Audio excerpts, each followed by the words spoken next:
Jeff Crilley Show is getting into franchising right for you. We'll be talking to the nation's top franchise matchmaker next.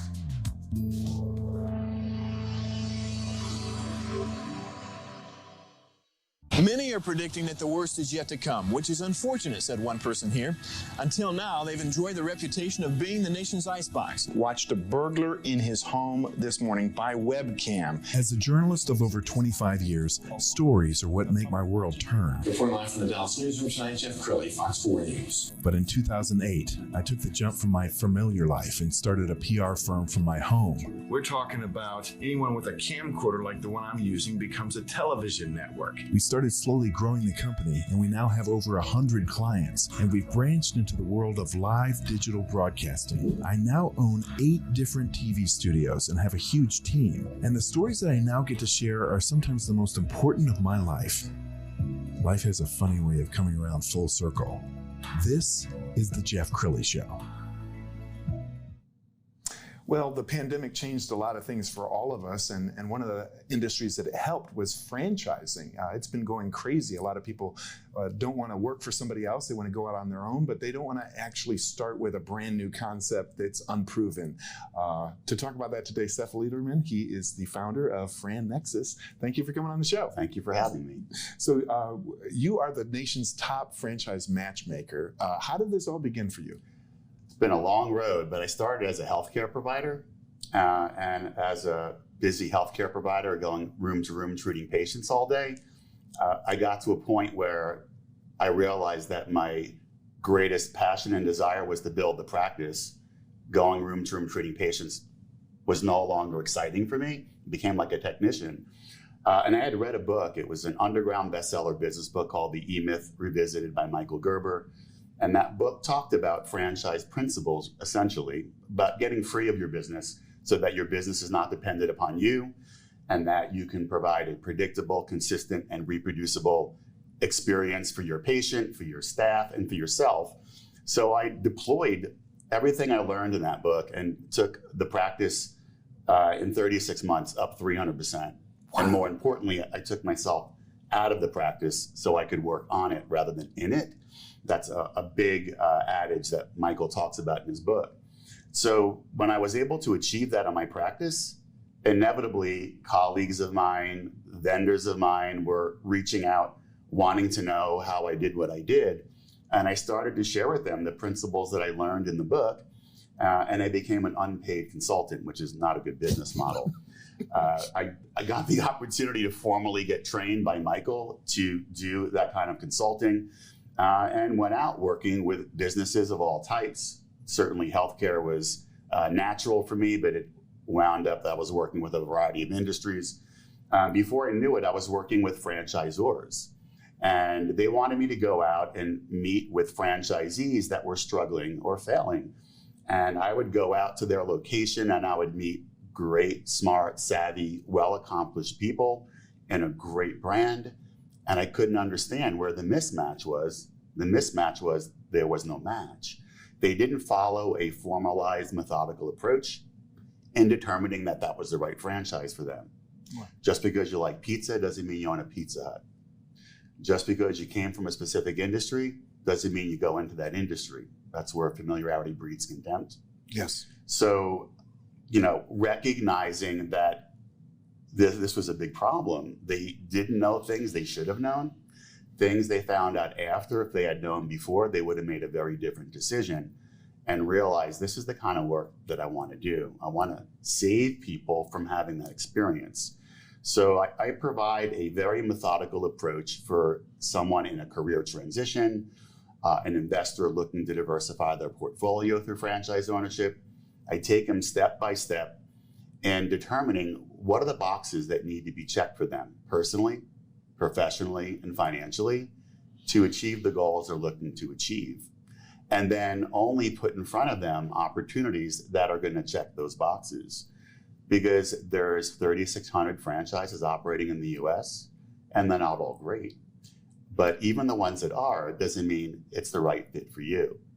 So just dumping a bunch of franchises in front of you is no different than dumping a bunch of homes or cars without you knowing what you're looking for.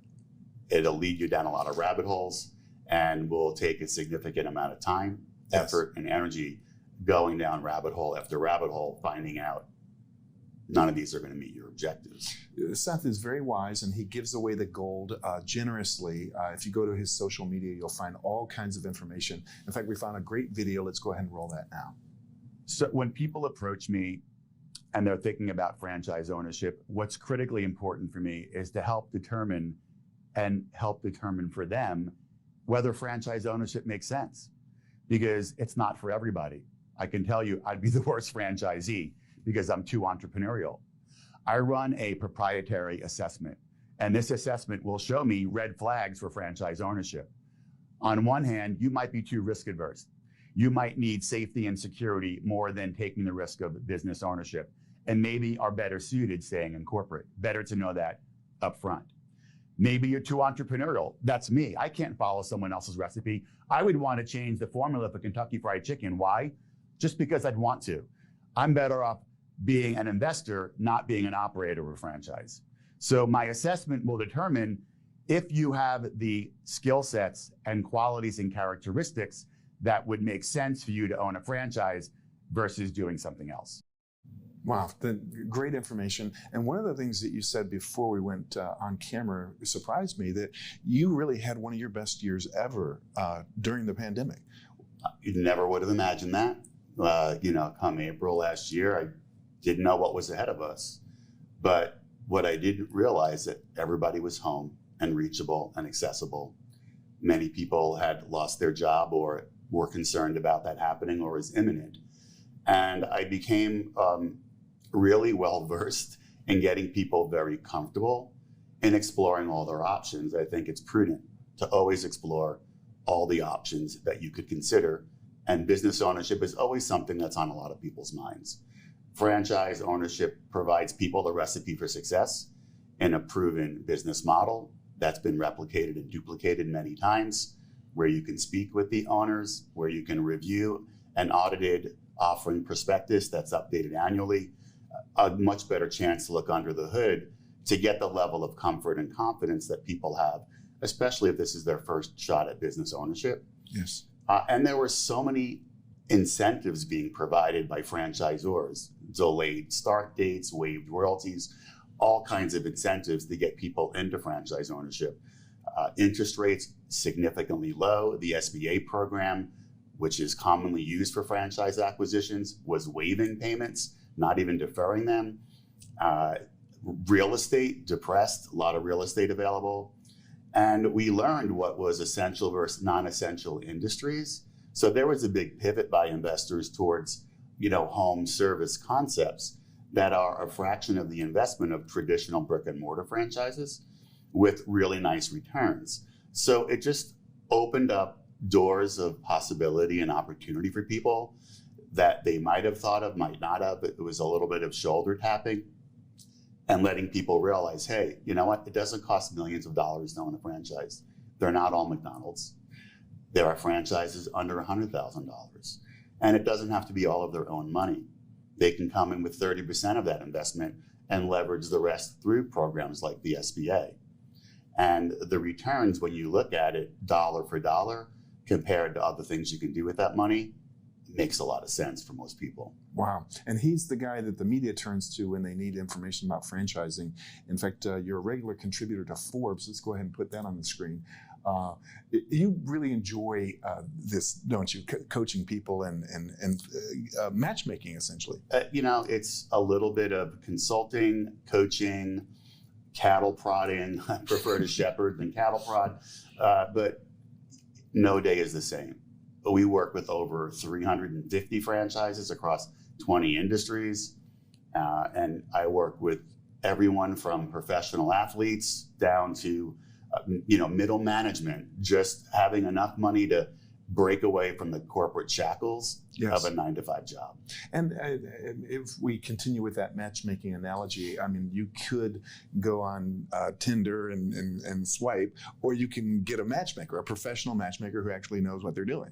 Why does somebody need somebody like you? So we're the eHarmony rather than the Tinder. Right. The swiping method, not ideal. Yeah.